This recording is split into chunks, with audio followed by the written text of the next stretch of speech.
let me try to one-up you, because I think no one has as yet played with you on this game. So you say that the denial of our nature is negative, but what if the denial of our nature is part of our nature?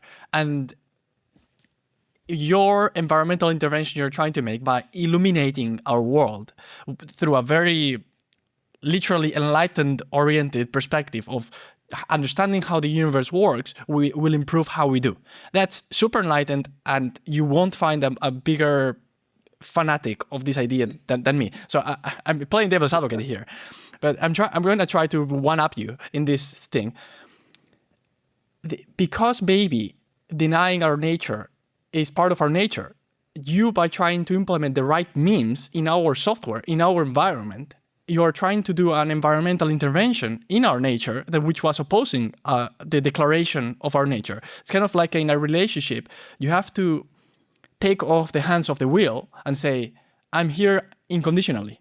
I'm not going to care about any variables that affect the cost-benefit analysis of me being in this relationship. This is unconditional. And that is part of our nature, and it was evolutionarily selected for. So what if what we're seeing is, and the emergence of the ideas, Freudianism, Marxism, all the bodies of thinking that deny our nature, what if that is part of our nature? Of course, you could argue that trying to find truth is also part of our nature. If not, we wouldn't even try.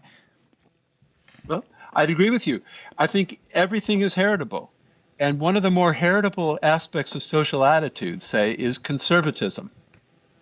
Liberalism, conservatism. There's genetic influence on that. So if that's true, then anything you want to talk about, like you're saying, beliefs and determination, it probably is influenced by our personality to some extent, genetically. Doesn't mean you can't change it again. It doesn't mean you're hardwired to be that way. But it's part of finding out who you are. And I think more about what personality-wise, I used to study personality, and I think more of what you were talking about has to do with, I don't know, is it confidence, willingness to try things out. I mean, some people are just anxious and, they want everything to stay the same. Whereas other people, like me more, just say, give it a go. Let's see how it works, And you said with relationships as well, there's certainly genetic influence on that. Like people are surprised to find out divorce shows genetic influence. But we used that as an example before. In social science, divorce is used as a major environmental index of kids' maladjustment, right? The kids are screwed up because their parents got divorced, and they assume that correlation is environmental. So just to test your audience, give them a little quiz here.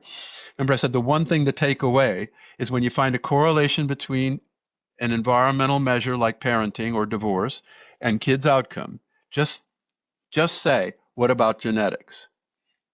And you could see, is divorce environmental? Is it something that just happens to you? Definitely not. You have something to do with it. It's your relationship with somebody. So there's genetic influence on that. So, and it could be that, I think I mentioned in the book that I think it could be that the reason someone's interesting to you when you're in a romantic relationship, like they're just fun and they're thrill seekers, sensation seekers.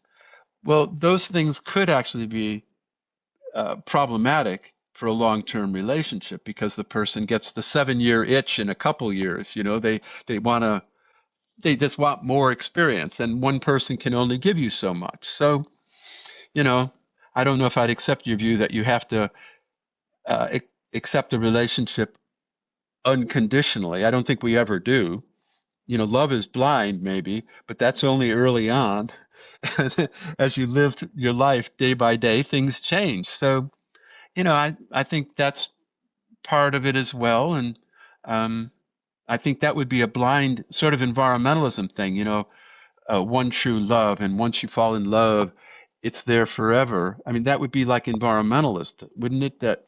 And instead, you're two genetically different people, and at different points in your life. I got married very young at 19, my first marriage. And, what are the chances that two people would grow up the same over the decades, you know? I mean, we're genetically different people, and is that so bad? I mean, you know, we didn't have kids, so I think it's not so great for kids probably. But, you know, even so, there's the stuff about, you know, so it's just saying divorce isn't just some environmental thing that's imposed on parents or on their kids. You know, there's actually genetic influence on that, and we'd do well just to pay attention to that, and to understand yourself, I think, is to understand your genetics as best you can.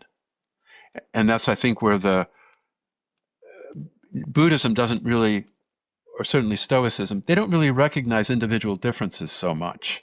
You know, whereas what we're about here is individual differences. And this reminds me to say something I should have said very early on. We have 3 billion base pairs of DNA, but 99% of them are all the same. We're all identical. And that's what makes us human. So most of our genetics is just the same. But we're talking about that 1% of those 3 billion base pairs of DNA that differs, because that's what can make us different. And that 1% makes us very different at the level of individual differences.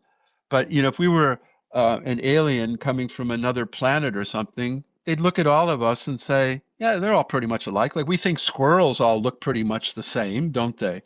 But I mean, if you were a squirrel, you'd probably say, what are you talking about? That one's fat and ugly, and, you know, and this one's a good athlete. They'd see those differences, but we don't see them. So we should put it in perspective, but I do think it's an important perspective, individual differences, because that's what we worry about as parents. You know, why are kids having trouble learning to read, for example, or, you know, having particularly anxious and depressed. So individual differences are an important topic, but it's important to put it in perspective and to say we are all 99% identical.